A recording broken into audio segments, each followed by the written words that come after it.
रायजोफोर नैबे बेलारोम समावहाय नोंथांमोन बयखौबो बरायनानै लाग्रोनाय जाबाय। आङो दिनैहाय जाय जाथाया जादों बेखौ लानानैहाय आङो इम्परटेन्ट माखासे आपडेट होनो थाखाय बे भिडिअखौ लानानै फैबावलायबाय। आङो थाम्बनेइलाव जाय बाथ्राखौ लिरदों बिनि सायावनो आङो नोंथांमोनजों शेयार खालामगोन। दिनैथ' जोंनि चिरां जिल्लानि सिङाव थानाय रुनिकाटा थानानि सिङाव थानाय जे फरेस्ट अफिस दङ रुनिकाटायावहाय, बे रुनिकाटा फरेस्ट अफिसखौ दिनै सान्थालि आदिबासि बिदा फंबायफोरा बुख्रुबफैदों, गारि मथर सावफैदों आरो सिङाव मा मा खहा खालामदों बिनि डिटेल्सखौ दासिमबो मोननो हानाय जाथ'वाखै।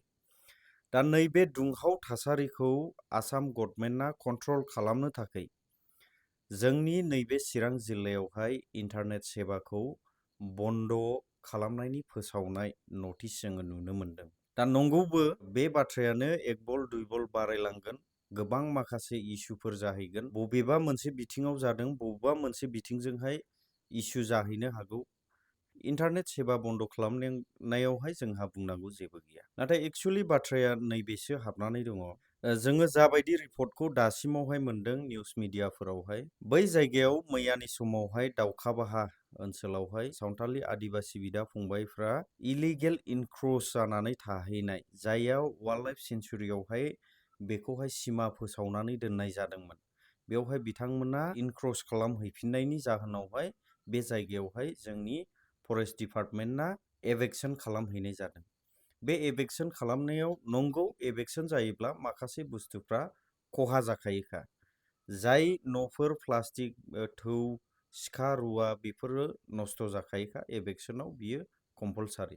नाथाय बिनि गेजेरावहाय माखासे बाथ्राफोर बिथांमोना इस्यु खालामदेरनानै होनाय जादों। माखासे आइजोफोरनि प्राइभेट पार्टफोरावबो बिथांमोना हात होदों होननानैहाय दिनै जोङो रिपर्ट होनायखौहाय जोङो दिनै निउस मिडियानि गेजेरजों नुनो मोनदों। যোৱাকালিৰ যিটো পৰিস্থিতি, যোৱাকালিৰ যিটো ঘটনা হ'ল, ফৰেষ্টে যিসমূহ মহিলাৰ ওপৰত হাত দিলে, ইয়াৰ পৰিপ্ৰেক্ষিতত আজি জনতা সমবেত হৈছে আৰু ইয়াৰ বহিঃপ্ৰকাশৰ ফলত কিছুমান ফৰেষ্টৰ গাড়ী বা ঘৰ জ্বলিছে।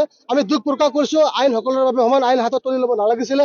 কিন্তু যিসমূহ ফৰেষ্ট ডিপাৰ্টমেণ্টে, ফৰেষ্টৰ কৰ্মকৰ্তাই আমাৰ মহিলাৰ ওপৰত যেনেধৰণে অত্যাচাৰ চলালে, তাৰ বাবে কিন্তু ফৰেষ্ট ডিপাৰ্টমেণ্ট জগৰীয়া আৰু আজিৰ ঘটনাৰ কাৰণে ফৰেষ্ট ডিপাৰ্টমেণ্ট জগৰীয়া। आङो बेखौसो बुंनो सानदों, जोंनि सावथालि आदिबासि बिदा फंबायफोरा जुदि बै आइजोफोरनि सायावहाय प्राइभेट पार्टआवहाय आखाइ होनाय नोंथांमोना नुदोंब्ला, नोंथांमोननियाव बिनि एभिडेन्स दङब्ला नोंथांमोननि थाखाय आयेना दङ। दा नोंथांमोना बुंगोन जे प्राइभेट पार्टआवहाय आखाइ होदोंनो होननानै बुंगोन, बियो नोसो। नाथाय एभिडेन्स दङब्ला नोंथांमोना बेवहाय बुख्रुब सुख्रुब खालामफैनांगौनि दरखार गैया। आयेनजोंनो जाय बेक्तिफोरा बेबायदि अयनाय खालामदों, अयथासार खालामदों आइजोफोरनि सायावहाय, बिथांमोना साजाखौ मोनखागोनखा।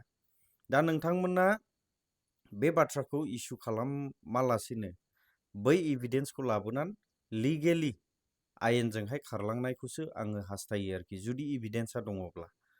नाथाय बेबायदि खालामदों होननानैहाय इस्यु खालामनानै जोंनि बे मोनसे अफिसखौहाय जुदि बुख्रुबफैयोब्ला बा गारि मथर सरकारि बुस्थुखौहाय खहा खालामफैयोब्ला बियो अयनाय जायो आरो बेखौ आयेनगत भाबैहाय इनभेस्टिगेसन खालामनोबो गोनां जायो। दा बिनिखायनो जा जाथाया जानानै थांबाय बेथ' एकदमबारे आनफर्चुनेट, माने बुंनानै फोजोबनो हाया। किन्तु बे अफिसखौ देख्रुबनायावहाय मोनफ्रोमबो बेराफारफ्रोमथिंबो माने बेवहाय खहा। माब्रैनि थाखाय होनना बुङोब्ला फरेस्ट डिपार्टमेन्टआवबो सरकारि गोबांथार खामानि मावनांगौ जोंहा दङ। दा बैफोर बुस्थुखौ नस्थ' खालामाखैब्लाथ' मोजांनि बाथ्रा। बैफोर बुस्थुखौ जुदि नस्थ' खालामदोंब्ला बेयावहाय साननो गोनां गोबांथार बाथ्रा हाबनानै दंसै आरोखि। बिनिफ्रायनो सुरु जालाङो जोंनि डेभेलपमेन्टआ फरेस्ट ओनसोलनिया। नैबे फरेस्ट रेन्ज अफिसनिफ्रायनो जि जायगायावहाय रेन्जार थायो, बिनिफ्रायनो जोंनि नैबे फरेस्ट भिलेजफोरनि डेभेलपमेन्टआ स्टार्ट जालाङो।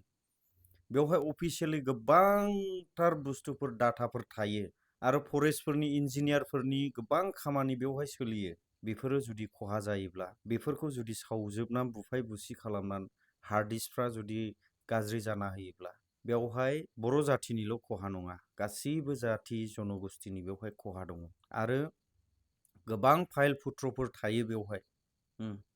बेफोरखौ जुदि सावजोबना गालाङोब्ला अब्ला बेवहाय जोंहा गोबांथार खहा दङ। बिनिखायनो आंनि खावलायनाया बेसो, सावथालि आदिबासि बिदा फंबायफोरा जाय एलिगेसनखौहाय दिनै होदों बिनि एभिडेन्सखौ लाबोनानैहाय नोंथांमोना सरकारि भाबै खारलाङोब्लानो जाबाय, आयेनगत भाबैहाय नोंथांमोना आगान सुरलाङोब्लानो जाबाय। आरो जाय बेक्तिफोरा दिनैहाय नैबे जायगायावहाय अयनाय खालामफैदों बेवहाय जेसेबांनाखि भिडिअ फुटेजावहाय ओंखारदों बिथांमोननि सायावहाय इनभेस्टिगेसन खालामनायखौ जों समस्त रायजो राजाफ्रा गासिबो जाथि जन'गोष्ठीफ्रा हास्थायो आरो बेखौसो जोङो लुबैयो जेन' नेक्स्ट टाइम बेबायदि सरकारि बुस्थुफोरावहाय हात दाहोथों।